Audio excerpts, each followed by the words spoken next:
দর্শক দেখতে পাচ্ছেন আমাদের জাতির ডেলিভারি কার্যক্রম চলতেছে। তো আমাদের প্রতিটি ব্লেড কিন্তু আমরা খুলতেছি, খুলে কিন্তু আমরা হচ্ছে ডেলিভারি করছি। তো এই যে ব্লেডটি খুলছি দেখতে পাচ্ছেন।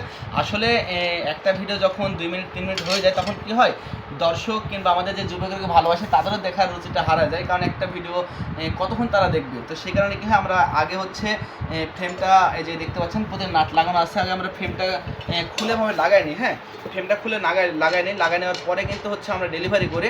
তো আসলে সময়টা দেখেন কতখানি লাগে, সেটা আমি দেখানোর জন্য আসলে পুরো একটি ভিডিও করতেছি। এটা মূলত ডেলিভারি যাবে নিপু ভাইয়ের কাছে। নিপু ভাই নেবে হচ্ছে হাজীগঞ্জ, চাঁদপুরে। হ্যাঁ, তো এই যে আমি হচ্ছে ডেলিভারির আগ মুহূর্তে ভিড়াচ্ছি। হ্যাঁ, কারণ আসলে ভিড়ানোর সময় একটু বেশি লাগে। সময় বেশি লাগার জন্য আমরা কী করি, আমরা হচ্ছে প্রতিটা জাতি এরকমভাবে সেটিং করার পরে তারপরে কিন্তু হচ্ছে আমরা ডেলিভারি করে দেখতে পাচ্ছেন। এভাবে এখন সেটটা করলাম, সেটটা করার পরে হচ্ছে আমরা কি করব, আমরা এখন এক আটি খড় নেব। এই যে পাশে খড়ের কাটা আছে, এই যে খড় কেটে দেখা দিচ্ছে, দেখতে পাচ্ছেন যে প্রতিটারই কত সুন্দরভাবে কাটতেছে। তো আল্লাহর রহমতে আমরা সবসময় চাই সঠিক মানের স্প্রিংতে জাতি দেওয়ার জন্য। সবাই দোয়া রাখবেন। আল্লাহ হাফেজ।